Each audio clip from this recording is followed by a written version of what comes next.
Ya, shalom. Ya, nggak kerasa ini udah bulan ketiga di tahun 2024 gitu.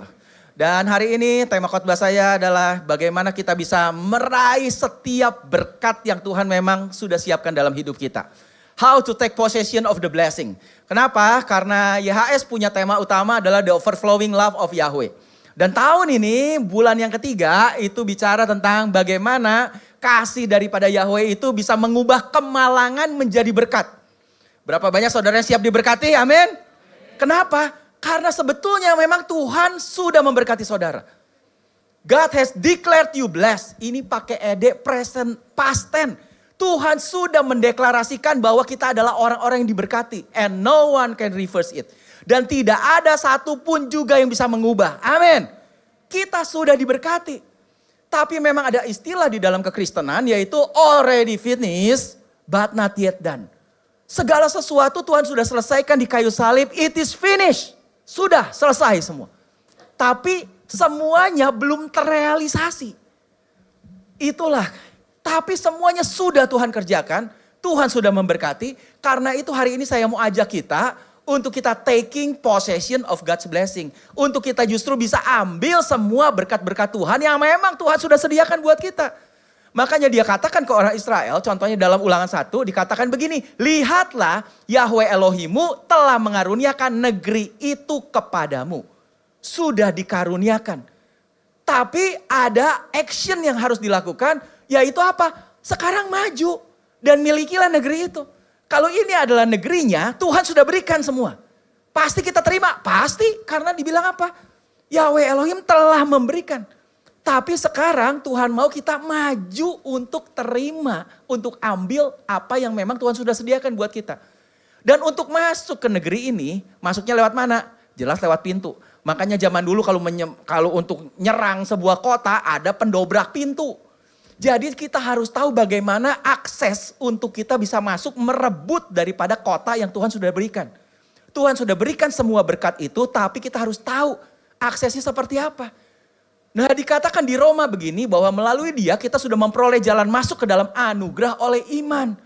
Dikatakan di sini Tuhan sudah menyediakan segala sesuatu melalui kasih karunia-Nya. Kehidupan kita is all about grace hari ini.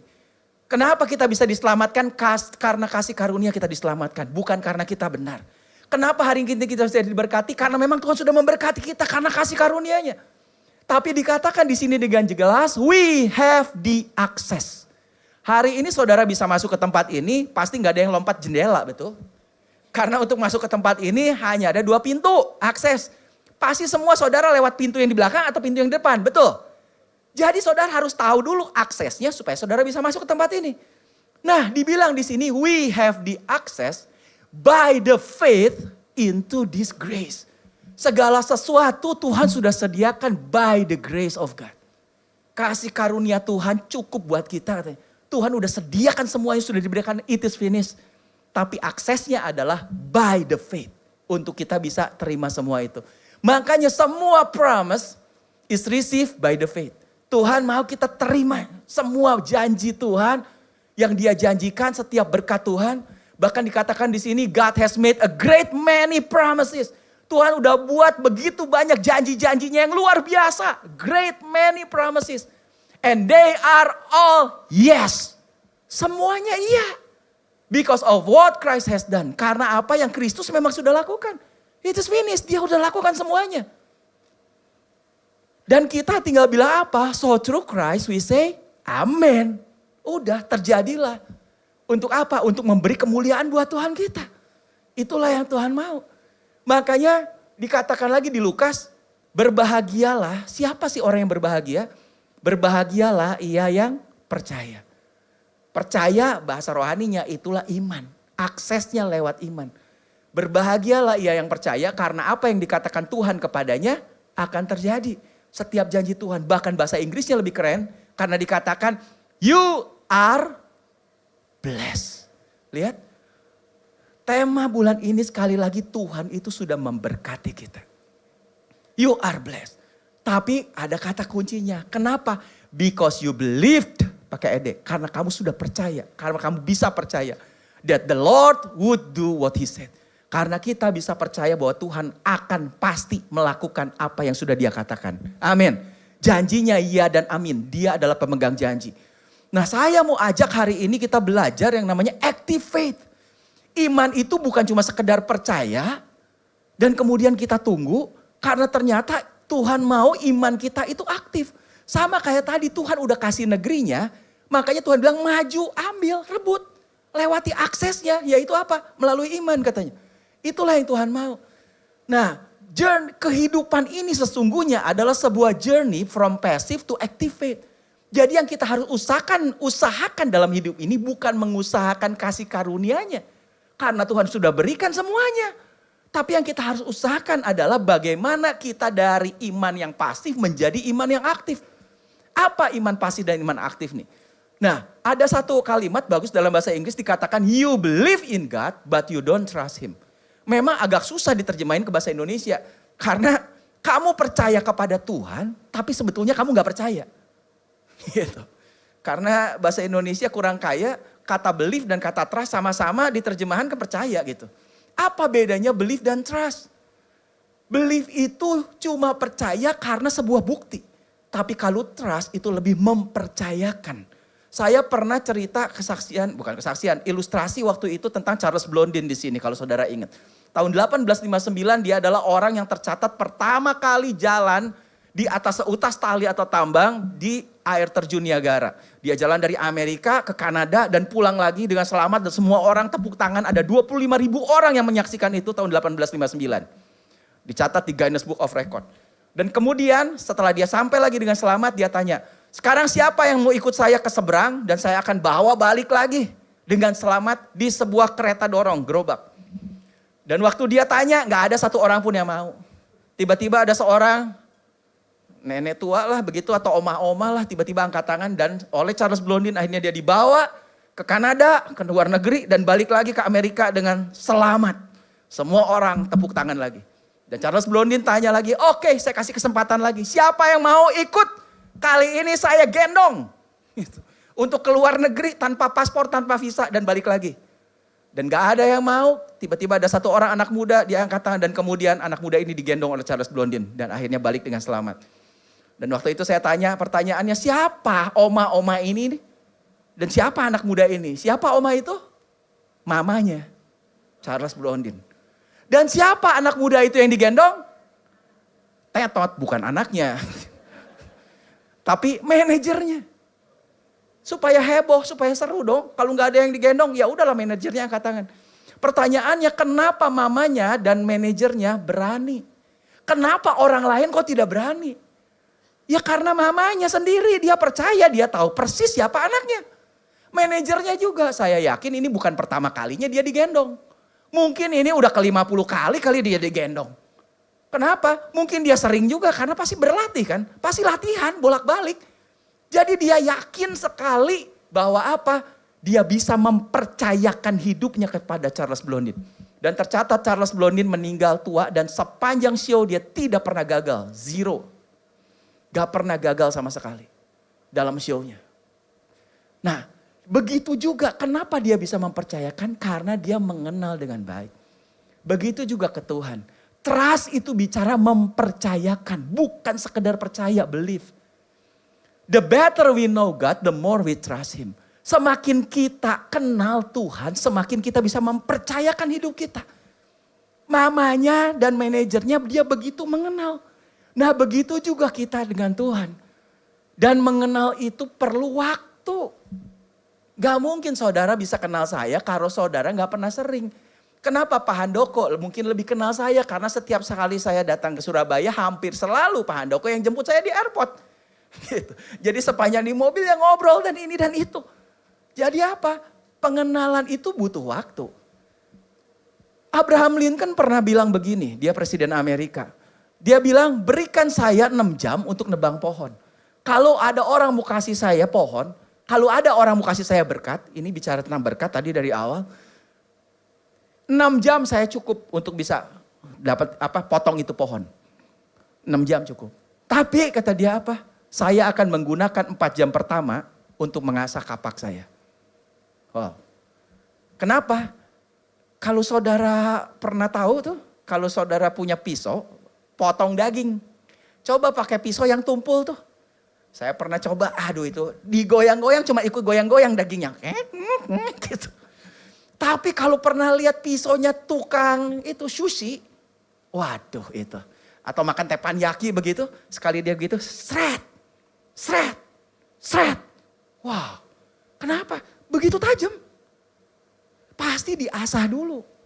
Sebetulnya Abraham Lincoln ini dia lagi cerita, itu mengutip dari sebuah ayat di dalam Pengkhotbah 10. Karena dikatakan jika besi menjadi tumpul dan tidak diasah, maka orang harus memperbesar tenaganya. Tetapi yang terpenting untuk berhasil adalah hikmat. Jadi dalam kehidupan ini saudara perlu tahu, kalau Tuhan udah mau kasih berkat, Tuhan bilang apa? Itu pohon, itu berkat kamu semua, tebang.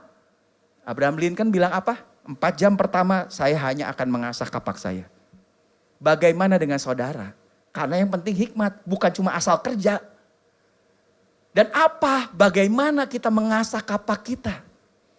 Wisdom in livingnya adalah sharpen your axe untuk mengasah kapak kita. Disitulah kita butuh yang namanya doa dan baca firman. Kehidupan ini kenapa harus dimulai dengan doa dan firman? Karena Martin Luther aja, bapak pendiri gereja Protestan, dia berkata begini, when I have a lot to do in a day, ketika satu hari itu saya banyak kerjaan, banyak yang harus dikerjain, justru I spend more time in prayer. Justru saya ambil lebih banyak waktu lagi untuk saya berdoa katanya. Kenapa? Orang banyak kerjaan tapi justru ambil banyak waktu lebih doa, untuk doa katanya. Because more work is done by prayer than by work itself. Kita mungkin gak sadar ini. Bahwa banyak hal yang bisa diselesaikan melalui doa. Lebih daripada kita kerjakan dengan usaha kita sendiri. Amin. Siapa yang ngomong ini? Bapak orang Kristen Protestan. Dia udah kasih tahu itu. Makanya Abraham Lincoln kalau kasih 6 jam, 4 jam pertama saya asah kapak saya. Supaya apa? Untuk menghadapi kehidupan jauh lebih enak. Lebih nyaman dengan kapak yang begitu tajam. Begitu juga dengan kehidupan kita. Setiap hari kita menghadapi kehidupan. Harusnya apa? Asah. Gimana ngasahnya tadi? Dengan doa dan firman. Itulah kuncinya. Doa itu apa sih? Simple aja. Setiap hari semua orang mungkin berdoa. Paling tidak doa makan lah ya. Lupa juga doa makan. Kelewatan. Doa makan ya udah gak doa. Udah gak pernah doa, makan aja gak doa juga. Aduh kalau gitu. Nah saya mau ajar kita lebih banyak lagi doa. Kenapa? Nah apa itu doa? Doa itu simple. Doa adalah fellowship with God. Doa adalah ngobrol. Seperti kita ngobrol dengan Bapak kita. Kenapa? Itu Bapak di surga. Ya kita ngobrol aja. Apa yang diobrolin dan kenapa harus ngobrol? Balik lagi tadi dibilang. Bahwa kedekatan itu butuh yang namanya waktu. Makanya dikatakan fellowship means spending time with God. Untuk kita ngambil berhubungan itu perlu ambil waktu. Dalam doa itu tidak melulu harus permintaan dan permintaan dan permintaan. Tapi banyak orang begitu. Kalau saya punya anak tiap datang ke saya cuman meminta uang jajan habis. Pak saya mau beli itu boleh gak ya saya minta uang. Pak dia minta ini dong itu. Lama-lama kesal juga ya. Ini anak tiap datang cuma mau minta duit. Gitu. Atau meminta tolong. Bisa tolong ini. Tolongin ini. Tolongin gitu. Gak. Jadi kita memang butuh waktu sama Tuhan. Kenapa? Hubungan butuh waktu. Kita tidak mungkin bisa menjalin hubungan yang lebih baik dengan Tuhan kalau kita tidak memberikan waktu yang lebih kepada Tuhan. Tapi masalahnya hidup sekarang ini lebih sulit dibanding hidup pada masa-masa dulu. Kenapa? Karena sekarang penuh distraction, penuh pengalihan. Dan apa yang jadi utama distraction kita adalah handphone. Waduh. Dan gadget semuanya itu. Makanya kalau saya doa gitu.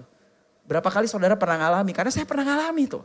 Begitu berdoa tiba-tiba tenenet atau tinit. Aduh WA.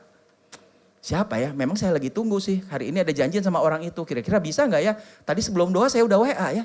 Jadi apa? Ya lihat dulu dong. Oh iya aduh penting. Penting harus dibalas dulu. Balas dulu deh. Penting. Ini penting. Nanti udah doa lagi. Simpen. Begitu baru doa lagi. Aduh. Dia jawabnya bisa apa enggak ya? Bentar. Penting. Lihat dulu. Oh gini, waduh dia gak bisa bersih. Kalau itu kapan nih, jam berapa ya? Aduh ini penting. Pertanyaan saya, kalau WA saudara demikian pentingnya, apakah Tuhan tidak lebih penting daripada WA saudara? Mana yang lebih penting? Saudara pikir Tuhan gak penting? Kalau semua WA saudara bilang penting? Begitu susahnya. Kalau sekarang saya ambil keputusan, begitu saya mau doa, udah handphone gak pernah kedenger. Entah di mana saya tempatin, kalau perlu di silent, kalau perlu tinggalin. Karena kalau di silent kadang masih getar, krek, aduh. Jadi distraction itu yang justru bikin pengalihan kita untuk gak bisa fokus.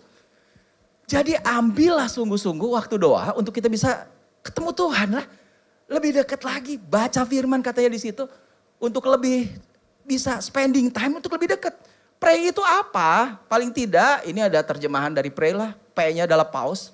Ya kita ambil justru jangan play terus, jangan jalan terus, jangan action terus. Ada waktunya kita untuk pause dulu. Stop, berhenti untuk ambillah keputusan. Untuk ambil waktu doa buat sama Tuhan. Terus mulai merefleksikan apa sih yang Tuhan udah kerjakan dalam hidup kita. Kalau selama ini Tuhan udah tolong kita. Masa sih sekarang Tuhan gak bisa tolong kita gitu. Bukankah sampai hari ini saudara masih bisa hidup dan bahkan melewati masa-masa pandemi yang begitu sulit. Nah sekarang masa sulit lagi katanya ini. Masa kita gak bisa lewati. Mulai kita refleksi bagaimana Tuhan bisa. Udah menolong kita sepanjang kehidupan kita. Dan kemudian minta, boleh Tuhan bilang apa? Mintalah maka akan diberikan kepadamu. Minta. Dan yang terakhir adalah yielding, tapi berserah. Kenapa? Yesus pun doa begitu. Biar kehendakmu yang jadi. Karena kita tahu Tuhan punya rancangan yang jauh lebih luar biasa dari kehidupan kita. Kita kadang gak tahu, cuma terbatas pikiran kita. Kita serahkan semuanya ke Tuhan. Nah jadi dalam kehidupan ini perlu yang namanya doa dan iman. Tadi di awal aksesnya adalah iman, itu pintunya. Tapi doa ternyata prayer is the key. Kuncinya itu adalah doa. Sekarang saya tanya, mana yang lebih penting, pintunya apa kuncinya? Mana yang lebih penting? Kuncinya apa pintunya? Dua-duanya penting. Punya pintu nggak ada kunci, nggak bisa masuk. Punya kunci, pintunya yang mana ya? Gak tahu pintu, ya tetap gak bisa masuk. Makanya prayer and faith, iman dan doa ini gak bisa dipisah. Dua hal ini. Saudara perlu berdoa di dalam iman untuk saudara bisa masuk. Makanya waktu Yesus ngajarin tentang doa, ini adalah tentang hal berdoa di Injil. Dia ajarin ke murid-muridnya, dia ngomong seperti apa kalau kamu harus berdoa. Karena itu aku berkata kepadamu, apa saja yang kamu minta dan doakan, apa aja berarti ya apa aja yang kamu minta dan doakan, dibilang di situ kamu harus punya iman dulu. Percayalah bahwa kamu telah menerimanya, maka adalah hubungan sebab akibat. Kalau yang pertama dilakukan, akan kita terima yang berikutnya. Kalau kamu percaya bahwa kamu telah menerimanya, maka itu hasilnya. Hal itu akan diberikan kepadamu. Jadi setiap kali berdoa katanya, percaya dulu bahwa kamu telah menerima. Nah sekarang kayak begini, kalau kita minta apa saja yang kamu minta dan doakan. Kalau saudara bilang ke saya, saudara minta kopi. Saya punya kopi tuh, kenapa di ruang pastor di sana ada mesin kopi. Jadi kalau saudara mau, saya bisa kasih. Kalau saudara bilang ke saya, Pak minta kopi. Oke, saya bilang iya. Terus saudara bilang apa? Minta kopi. Iya. Minta kopi. Iya. Minta kopi. Cepetan. Ya saya kan lagi khotbah ini. Kan saya udah bilang iya. Nggak percaya saudara kalau saya bilang iya? Bukankah seringkali doa kita seperti begitu? Tuhan tolong ya Tuhan ya. Tuhan tolong ini Tuhan masalah saya ini. Tuhan tolong. Besok kalau jam 12 gak ditolong. Awas. Diancam Tuhannya balik. Bukankah seringkali isi doa kita cuma minta dan semakin keras. Padahal Tuhan bilang apa? Semuanya sudah diberikan. Padahal ayatnya bilang apa? Sebelum kita berdoa bahkan Tuhan sudah tahu. Apa yang kamu minta. Dia udah tahu. Dan tadi di awal dibilang semua kasih karunia-Nya sudah diberikan buat kita. Cuma kita kadang gak tahu aksesnya.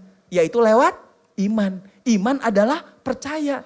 Makanya kalau begitu bagaimana seharusnya kita berdoa? Ayatnya bilang, apa saja yang kamu minta dan doakan, percayalah kamu telah menerimanya. Kalau saudara minta ke saya kemudian bilang, Pak minta kopi. Iya, harusnya saudara bilang gimana? Terima kasih dong, betul gak? Kan saya udah kasih, iya. Tapi tunggu, it is finished but not yet done.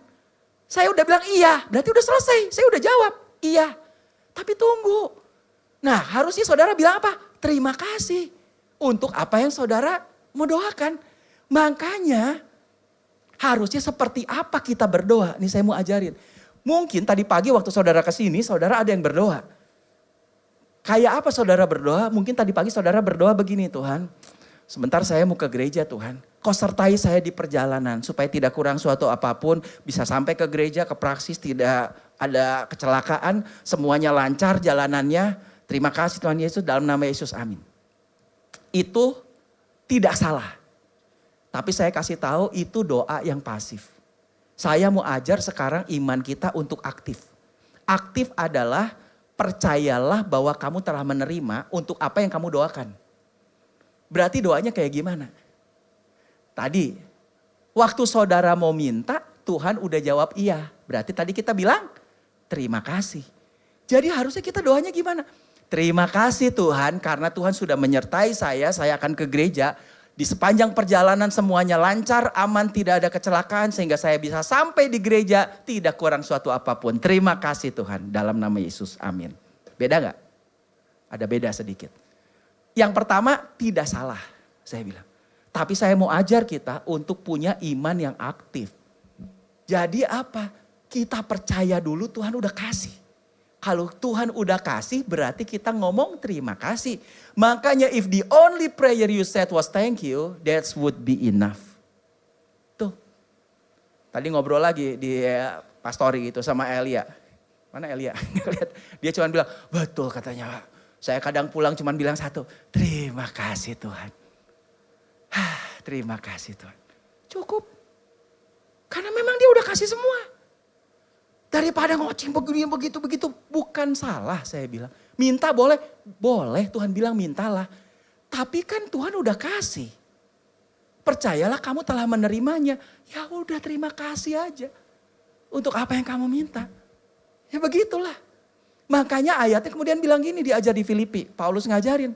Makanya janganlah khawatir tentang apapun juga. Don't worry about anything. Jangan khawatir. Kenapa? Tuhan kan tahu semua. Tapi jangan khawatir tentang apapun juga, tapi nyatakanlah dalam segala hal keinginanmu kepada Elohim melalui doa dan permohonan. Lihat yang terakhir, disertai ucapan syukur. Dibilang di situ don't worry about anything, instead sebaliknya pray about everything. Segala sesuatu kita doa, tapi seperti apa doanya? Tell God what you need and thank Him for all He has done. Waduh, ini keren banget. Kalau saudara ngerti tensisnya. Thank Him, berterima kasihlah kepada Tuhan for all, untuk segala sesuatu He has done. Yang Tuhan sudah kerjakan buat kita. Berarti sudah dikerjakan. Tuhan bilang kan tadi, sebelum kamu ngomong aku udah tahu dan aku udah jawab. Kalau gitu apa? Thank Him lah. Berterima kasih aja. Thank Him for all He has done. Makanya doa dimulai dengan thank you Tuhan. Untuk apa yang kita mau, terima kasih aku pasti akan terima. Itulah di-activate. Itulah iman yang aktif.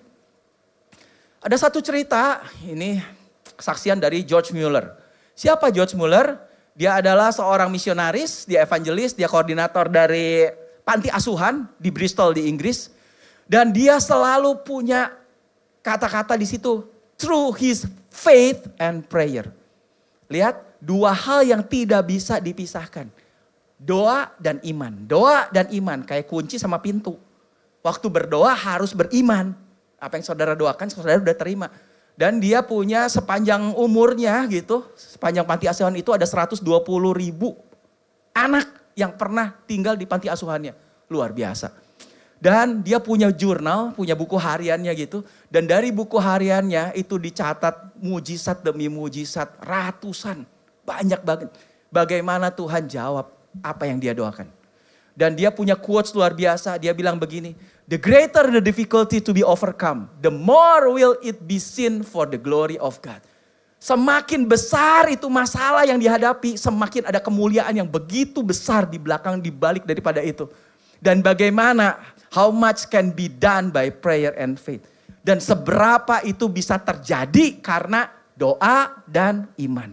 Selalu dia bilangnya prayer and faith, prayer and faith. Jadi doa itu bukan cuma minta. Tapi doa itu adalah percaya kita sudah terima. Itulah doa. Terima kasih. Jadi doa cuma bilang terima kasih. Itu sebetulnya yang Tuhan mau.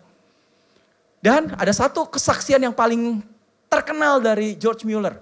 Satu kali gak ada makanan semua. Jadi ibu asramanya akhirnya bilang ke George Mueller pagi-pagi, ini udah gak ada gandum, udah gak ada roti, udah gak ada susu, udah gak ada uang juga. Habis. Jadi gimana? Kemudian George Mueller bilang apa? Ya udah panggil anak-anak semua, duduk di meja makan semua. Dan waktu itu ada 300 anak. 300, banyak loh. Gitu. Suruh duduk semua, kenapa? Kalian kan harus sekolah. Jadi nanti sebentar kita akan makan supaya kalian gak terlambat sekolah. Yuk duduk dulu semua, duduk. Dan setelah itu George Mueller mulai berdoa. Gak ada makanannya nih. Dan lihat doanya nih. Dengan iman dan percaya. Dia bilang apa? Dear Father, we thank thee for what thou art going to give us to eat. Amen. Itu logat Inggris kali gitu. Jadi dia bilang apa? Terima Bapak yang mengasihi, terima kasih. Kami berterima kasih untuk makanan yang engkau sudah akan kasih buat kami bisa makan. Lihat gak? Sama. Percayalah bahwa kamu sudah menerimanya. Udah dikasih berarti bilang terima kasih. Makanya dia mulai dengan itu. Bapa di surga, terima kasih buat makanan yang kau sudah sediakan buat kami untuk kami bisa makan. Dalam nama Yesus, amin. Kayak begitu dia doanya. Dan begitu amin, tunggu semua kan. Nggak ada makanan di piringnya kosong anaknya. Jadi gimana? Tunggu sebentar, tenang. Nggak lama. Ada yang ngetok. Dan kemudian datang apa? Tukang roti. Dia bilang apa? Mr. Mueller, I couldn't sleep last night. Tadi malam saya gak bisa tidur. Kenapa? Saya cuma berpikir, kira-kira di panti asuhan itu ada makan gak ya? Katanya. Dan apa? Jam 2 subuh, 2 a.m. Tuhan bangunin saya. Untuk akhirnya apa? Saya dari jam 2 subuh bikin roti. Buat anak-anak di panti asuhan ini. Ini sekarang nih rotinya yang saya bikin dari jam 2 subuh. Wow. George Mueller baru tahu gak ada roti pagi-pagi waktu ibu asramanya bilang. Tuhan tahu? Dari jam 2 subuh Tuhan udah bangunin tukang roti untuk bikinin roti. Bayangin. Akhirnya, aduh makasih ya, terima kasih ya. Baru keluar, tutup pintu, baru mau duduk tiba-tiba diketok lagi. Kali ini siapa? Tukang susu. Tukang susu bilang apa? Ini saya bawa gerobak dari sini, dari rumah saya mau bawa ke pasar. Tiba-tiba sampai di depan rumah George Mueller rodanya patah. Jadi gimana? Ini susu fresh milk. Dalam 1-2 jam kena matahari pasti basi kata dia. Kalau saya harus bawa ke sana ke pasar gak sanggup lah katanya. Gak pakai gerobak satu-satu digotong. Gak bisa kata dia. Didiemin juga basi. Jadi daripada begitu, nih saya kasih aja semuanya saya sumbangin. Dan ada 10 large can katanya. 10 can, 10 jeligen gitu. Yang cukup buat kasih makan 300 anak. Ya iyalah 10 kayak begini. Luar biasa Tuhan. Makanya George Mueller cuma bilang apa? Terima kasih untuk makanan yang sudah engkau sediakan. Daripada dia bilang apa? Tuhan tolong dong minta makan. Enggak, dia sedang melakukan apa yang Yesus ajarkan tentang hal berdoa. Saya ngajarin saudara nih sekarang. Belajarlah untuk rubah. Yang dulu enggak salah. Tapi kita mau sekarang punya iman yang aktif. Kita percaya semua Tuhan udah sediain buat kita. Tadi di awal saya udah kutip satu ayat. Tuhan sudah memberkati kita dan tidak ada yang bisa mengubah. Saudara percaya itu. No one can change it. God's already declare you are blessed. Udah dideklarasikan kamu sudah diberkati. Dan George Mueller makanya terkenal dia bilang apa? The longer I go into this service katanya. The more I find that prayer and faith. Selalu dia gak pernah tulis satu. Prayer and faith. Semakin saya ada di dalam pelayanan ini, semakin saya yakin, saya melihat, saya menemukan bahwa doa dan iman can overcome every difficulty. Itu bisa mengatasi segala permasalahan. Amin. Doa dan iman begitu powerful. Dia bilang, dan itu terbukti ratusan mujizat dia alami. Hebat tuh. Jadi doa dan iman penting, itu seperti apa kita asah. Untuk menghadapi kehidupan jadi lebih mudah. 6 jam untuk motong, 4 jam ngasah. Kata Abraham Lincoln. Jadi yang pertama, doa itu apa sih? Doa itu adalah fellowship, hubungan dengan Tuhan, vertikal. Tapi doa itu ternyata ada kategori kedua, ada 2 kategori. Kalau yang pertama itu spending time with God katanya. And the other one is exercising authority from God. Yang kedua adalah kita pakai otoritas kita di dalam doa. Yang pertama hubungan dengan Tuhan. Terima kasih, kita percaya apa yang Tuhan sudah kerjakan. Yang kedua adalah doa adalah kita pakai otoritas kita. Ada satu contoh nih, Yesus ngajar murid-muridnya. Satu kali Yesus memanggil ke-12 muridnya, lalu memberikan kepada mereka kekuatan dan kuasa untuk mengusir semua roh jahat dan untuk menyembuhkan penyakit. Perhatikan sini bahasa Inggrisnya menarik. Karena dibilang di sini, dia kasih mereka power and authority. Buat apa power and authority itu dikasih? Dikasih nih, dibilang gave them, dikasihin ke murid-muridnya yang 12. Ini sebenarnya cuma contoh nih. 12 karena Yesus muridnya cuma 12 waktu itu. Dikasih dan dia bilang, ini power and authority ini can to cast out all demons and to heal all diseases. Ini power dan otoritas ini bisa mengusir semua roh jahat dan bisa menyembuhkan semua penyakit. Katakan bersama saya, semua. Sekali lagi, semua. Supaya nancep ini. Semua. Semua berarti semua. Iya, semua berarti semua. Itu aja, itu yang Alkitab bilang.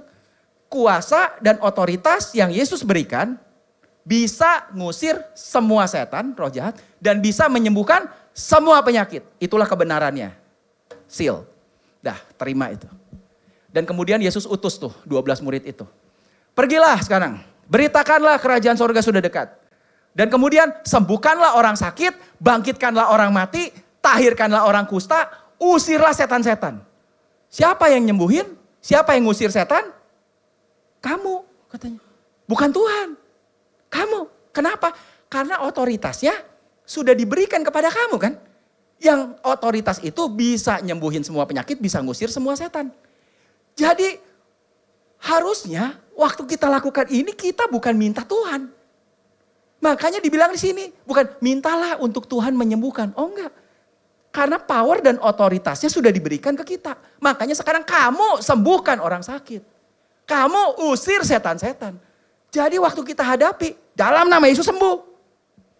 Setan dalam nama Yesus keluar. Bukan, Tuhan tolong Tuhan supaya setannya keluar. Tuhan tolong Tuhan sembuhkan ibu ini Tuhan. Tuhan tolong sembuhkan. Loh, kenapa Tuhan lagi? Kan Tuhan udah kasih otoritasnya. Dan muridnya pakai itu. Berhasil nggak? Lihat hasilnya. Karena ini kan dibilang sembuhkan orang sakit, usir setan-setan. Dan berhasil. It works. Buktinya apa? Dan mereka mengusir banyak setan dan mengoles banyak orang sakit dengan minyak dan menyembuhkan mereka. Wow. It works. Tapi yang menarik saya adalah begini. Tadi dibilang bahwa kuasa itu bisa menyembuhkan semua. Di sini dibilang mengoles banyak orang sakit. Tadi bilang kuasanya bisa mengusir semua setan. Di sini bilang mereka mengusir banyak setan. Banyak itu semua bukan. Ada enggak setan yang gak bisa diusir sama muridnya? Banyak setan loh bisa diusir. It works. Tapi ada enggak yang gak bisa diusir? Ada. Karena tahu dari mana? Oh tahu dari ceritanya lagi. Semua dari Alkitab lihat. Kemudian murid-murid Yesus datang. Dan ketika mereka sendirian dengan dia, kenapa? Malu dong. Gitu. Jadi lagi sendirian, datang ke Yesus pelan-pelan mungkin bisik-bisik. Yesus, kenapa? Kenapa kami gak bisa ngusir setan itu tuh? Banyak setan bisa diusir. Tapi kenapa kami gak bisa ngusir setan itu? Padahal kuasanya bisa ngusir semua setan. Tapi kenapa kami gak bisa ngusir setan itu? Dan kira-kira jawaban Yesus apa? Kurang doa puasa? Nanti itu di belakang. Jawaban Yesus adalah apa? Ya berkata kepada mereka, simple aja. Karena kamu kurang percaya. Udah simple aja. Jadi kalau setan gak keluar, kalau sakit gak sembuh, bukan salah dari kuasa yang diberikan. Tapi salah dari personnya, dari orangnya. Karena kamu kurang percaya. Tapi apa ya, murid Yesus aja tanda kutip gagal karena masih ada kedagingan. Murid Yesus juga masih bisa kurang percaya. Jadi hari ini kebenaran jangan digoyahkan. Bahwa semua kuasa itu bisa ngusir semua setan dan menyembuhkan semua penyakit. Karena terbukti kalau ke Yesus, semua setan dan semua penyakit keluar dan sembuh. Betul? Gak pernah kita baca, gak ada. Karena memang kuasanya bisa. Tapi kenapa murid Yesus gak bisa? Karena mereka kurang percaya. Dan akhirnya Yesus kemudian bilang ayatnya, kalau kamu punya iman sebesar biji sesawi aja, kamu bisa pindahin gunung. Dan barulah di ayat 21-nya, jenis ini tidak dapat diusir kecuali dengan berdoa dan berpuasa. Kalau saudara baca dengan detail, sebetulnya jenis ini jenis apa? Bukan jenis setan. Tapi jenis apa? Jenis orang yang kurang percaya. Jadi buat apa kita berpuasa? Bukan supaya setan yang lebih gede bisa diusir. Karena sebetulnya kuasa yang diberikan kepada kita bisa ngusir semua setan. Problemnya kenapa kamu gak bisa ngusir itu setan? Karena kamu kurang percaya. Nah jenis yang kurang percaya itulah butuh puasa. Sepupu kita lagi puasa. Kenapa butuh puasa? Karena puasa berarti kita menekan semua kedagingan kita. Karena daging ini terbuat dari tanah yang sudah terkutuk. Ada dosa di sini. Gimana kita mengatasi kedagingan? Kamu butuh puasa. Makanya gak heran ketika orang puasa. Kayak bau rawon nih. Rawon setan kali. Gitu. Kayak bau rawon. Duh, tapi kan saya lagi puasa kan. Saudara bisa menang gak mengatasi semua yang ada di dalam jiwa. Perasaan, kehendak, apa. Yang masuk melalui apa? Semua indera. Ada 5 indera masuk. Karena sebetulnya kita hidup dari roh. Tapi permainannya itu pertempurannya ada di jiwa. Dan jiwa ini dipengaruhi oleh daging. Untuk bisa mengatasi daging, disitulah kamu butuh lebih banyak doa dan puasa. Karena di dalam doa tadi dibilang apa? Percayalah kamu telah menerimanya. Berarti di dalam doa ada iman. Betul? Di sini masalahnya apa? Kurang percaya, berarti kurang beriman. Kamu lebih banyak berdoa supaya kamu bisa beriman. Dan berpuasa itu kita menaklukkan kedagingan kita. Submit kepada the spirit of God. Dari rohnya supaya lebih kuat. Itulah sebetulnya. Jadi setannya sendiri itu udah pasti kalah karena semua setan udah bisa diusir. Dan siapa itu setan sebetulnya? Saudara perlu tahu. Memang di 1 Petrus dibilang apa? Sadarlah dan berjaga-jagalah. Lawanmu si iblis berjalan keliling sama seperti singa yang mengaum-ngaum dan mencari orang yang dapat ditelannya. Saya mau tanya saudara, apa yang paling berbahaya dari seekor singa? Apa? Takut jawab. Jawab yang keras. Apa yang paling berbahaya? Giginya dong, taringnya. Sekali digigit mencengkram gak bisa lepas itu. Kekuatan giginya. Tapi tahu gak? Ayatnya bilang apa? Di kayu salib on the cross katanya. Yesus telah disarm all authority and powers of the devil. Itu mereka, Yesus yang sudah lakukan, dia sudah melucuti segala pemerintah dan penguasa di udara. Semua sudah dilucuti, disarm bahasa Inggrisnya. Berarti apa? Udah gak punya lagi senjata.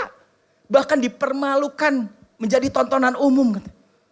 Saya gak kutip ayatnya, habis waktunya. Jadi apa?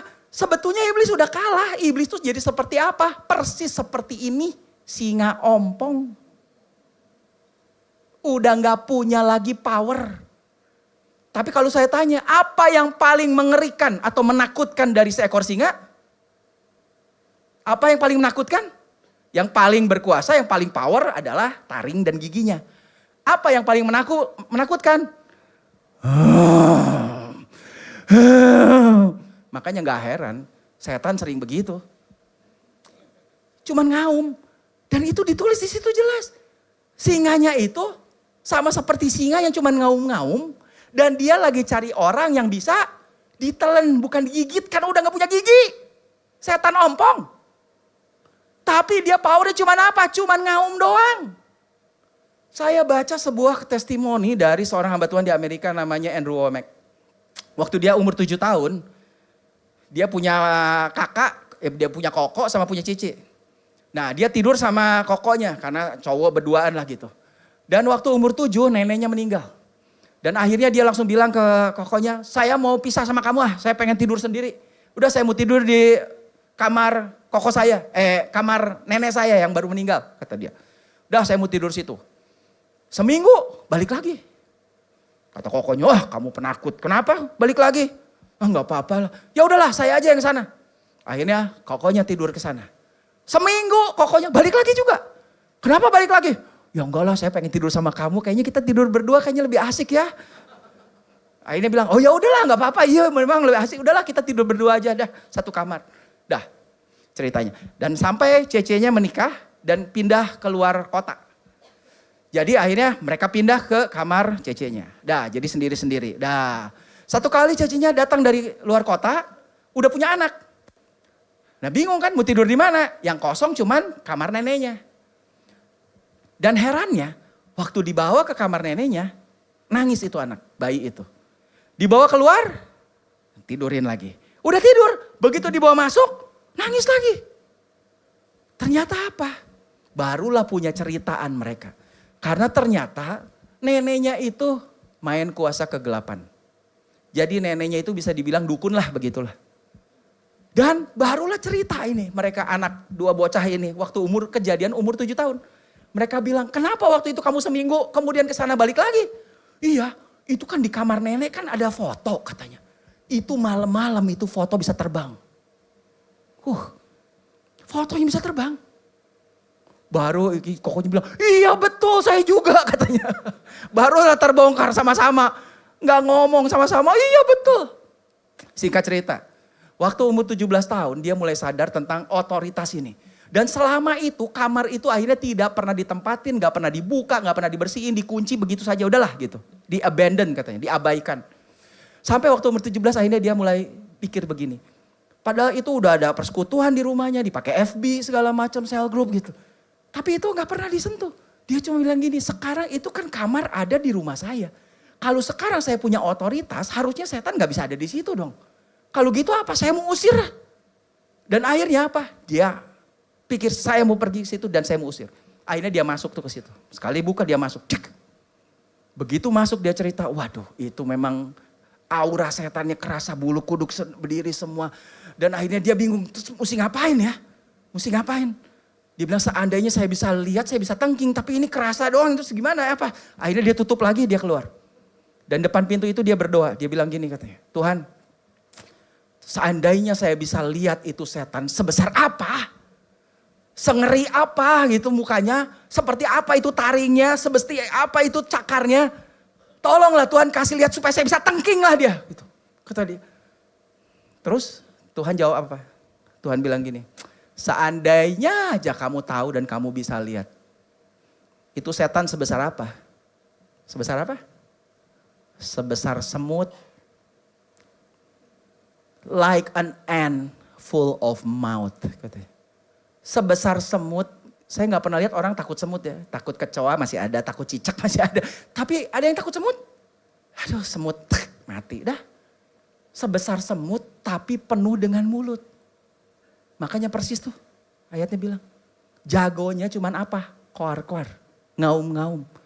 Dan semakin akhir zaman saya lihat semakin promosi itu setan.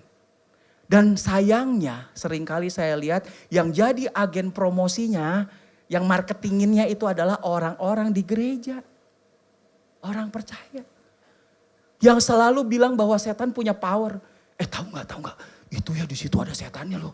Lo jangan macam-macam lo ke situ. Wah nanti bahaya lo itu. Tahu nggak ini di sini ada setannya lo apa segala. Seolah-olah setan itu begitu hebat, begitu besar. Seolah-olah. Dan kalau saudara pergi hari ini ke XX1, CGV atau Cinepolis, saya sebut semuanya tuh kalau masih ada lagi. Setengahnya film setan. Coba cek. Sampai kesel. Kenapa? Udah akhir zaman. Dia mau mempromosikan dirinya. Padahal dia cuma semut.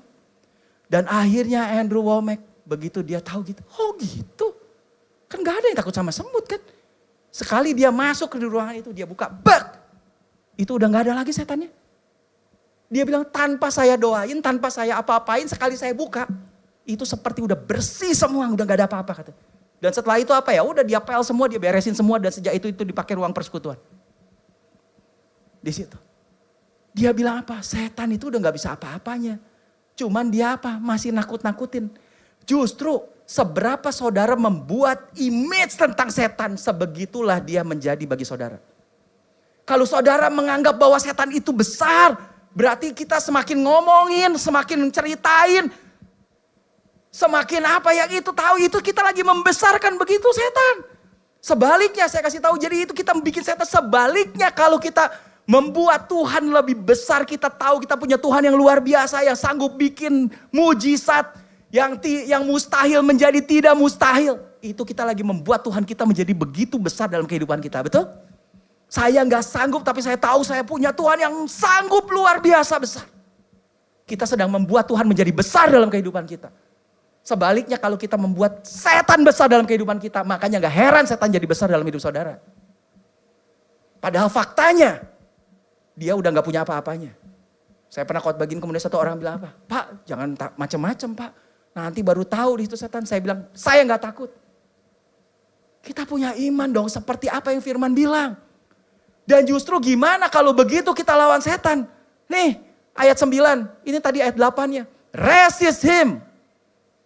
Usir, tangking katanya. Firm in your faith.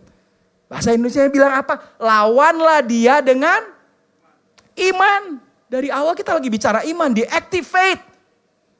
Harus saudara punya iman yang aktif. Lawanlah dia dengan iman yang teguh. Iman yang teguh itu apa? Apa yang menjadi dasar yang teguh? The firm foundation? Bible, firman Tuhan. Itulah the firm foundation. Jadi punyalah iman percaya kepada firman Tuhan yang teguh. Dan dibilang di sini, sebab kamu tahu bahwa semua saudaramu di seluruh dunia menanggung penderitaan yang sama. Apa artinya? Semua masalah, semua orang sama. Yaitu apa? Gak percaya. Itu aja. Makanya Yesus bilang kepada murid-muridnya, waktu muridnya tanya, Yesus, kenapa kami gak bisa ngusir setan yang itu? Yesus cuma bilang apa? Karena kamu kurang percaya. Itu aja. Kalau kita percaya, justru kita bisa lawan setan. Lawanlah dia dengan iman yang teguh, percaya. Jadi iman itu apa sih? Faith is believing the word of God. Iman itu adalah ketika kita bisa percaya pada firman Tuhan. Apa yang firman bilang? And acting upon it. Dan bersikaplah, berperilakulah, acting seperti apa yang kita percaya. Saya baru baca itu ada satu yang menarik. Satu penginjil gitu diundang ke sebuah daerah untuk berdoa minta turun hujan. Karena 3 tahun gak turun hujan. Dan akhirnya ini kejadian Elia ya hampir mirip.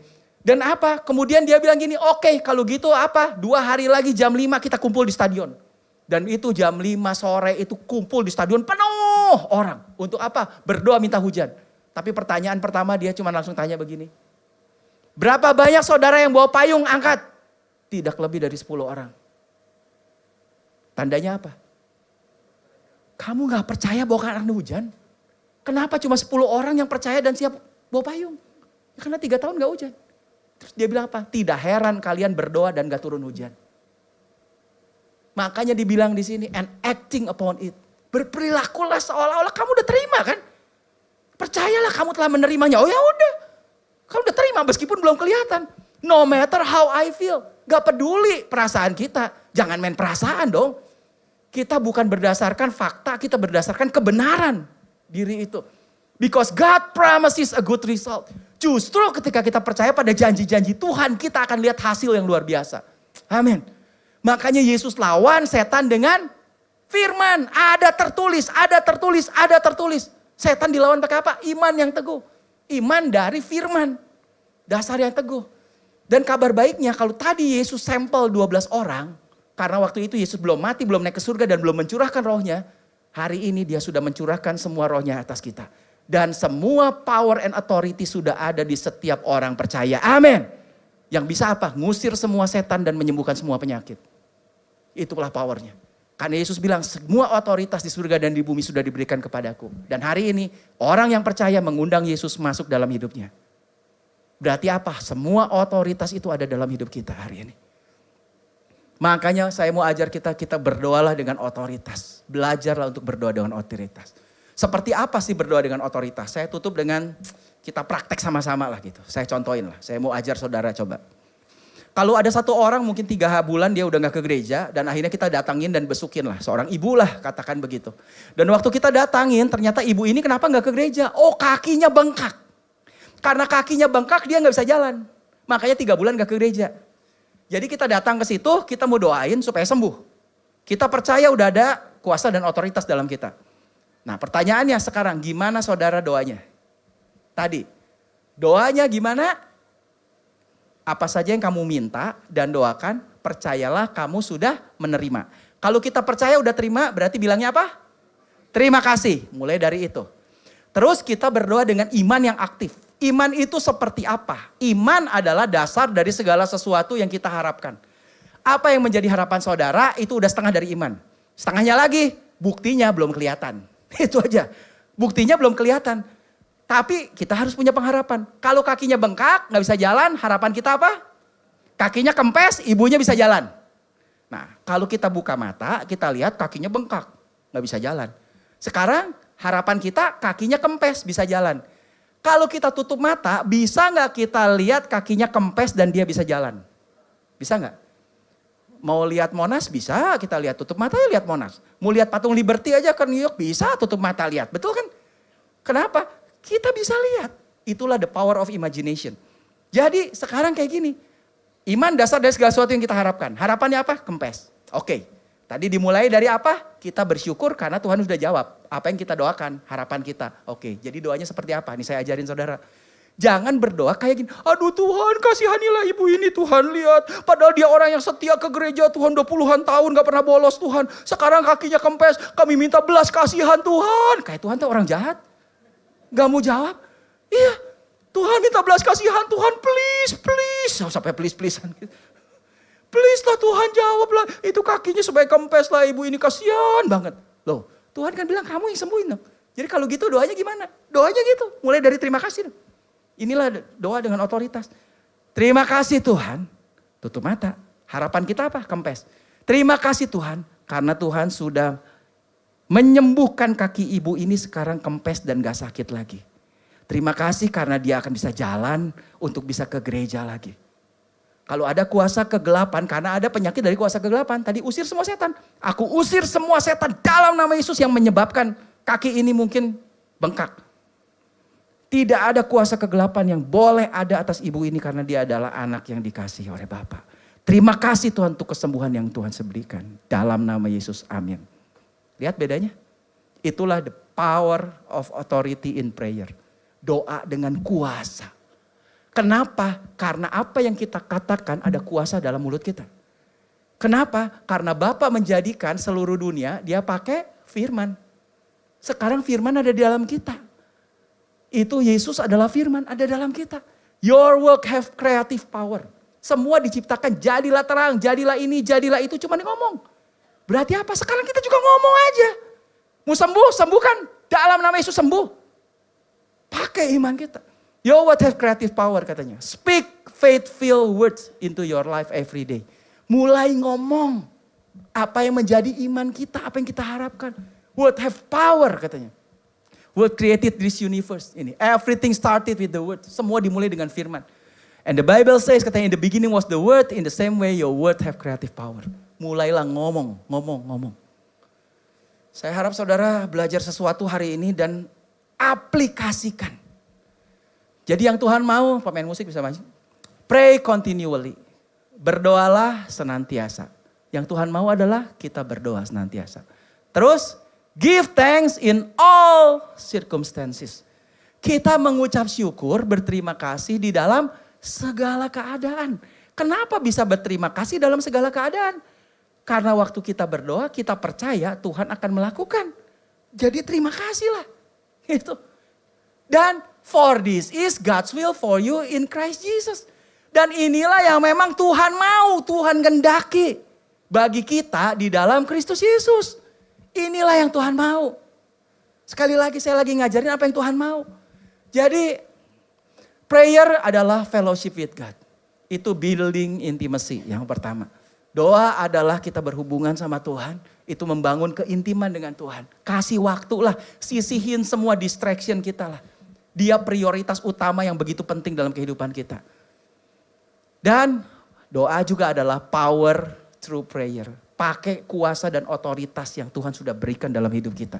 Ketika kita berdoa. Jadi saya harap mulai hari ini saudara bisa make time for God. And watch God's work in your life. Kita kasih waktu buat Tuhan dan lihat Tuhan akan lakukan banyak hal dalam hidup kita. Karena dia sudah lakukan sebetulnya. Satu quotes terakhir. Ini quotes yang keren banget menurut saya. Our responsibility upon God. Cuman ini bahasa Inggris. Jadi bahasa Indonesianya kurang pas karena ini permainan kata.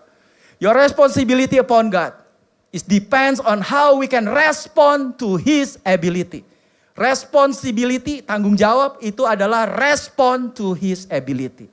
Ketika kita bisa merespon kepada kemampuannya Tuhan that He already gave us. Yang Tuhan sudah berikan atas hidup kita. Amin. Jadi tanggung jawab kita adalah justru kita pakai merespon terhadap kemampuan Tuhan yang Tuhan sudah berikan dalam hidup kita. Kalau saya udah kasih sesuatu buat saudara, kalau saudara nggak pakai, itu saudara tidak bertanggung jawab. Betul.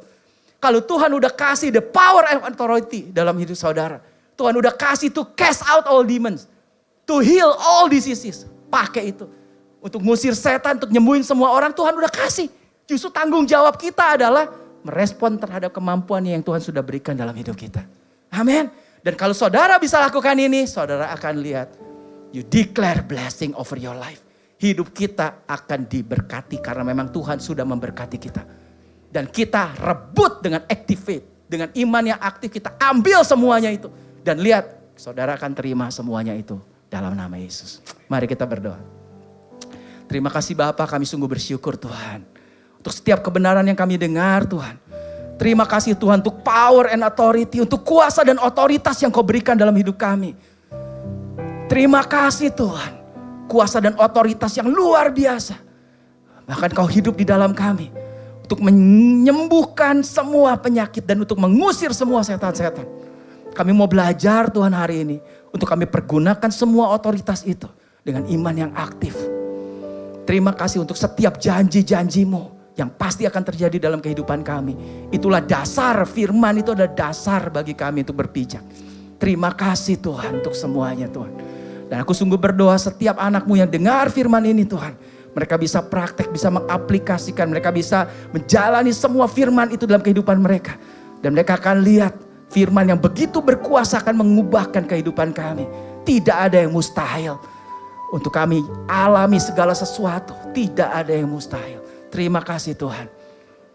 Aku serahkan sekali lagi Tuhan. Aku meteraikan semua firman ini. Di dalam nama Yesus kami berdoa. Amin.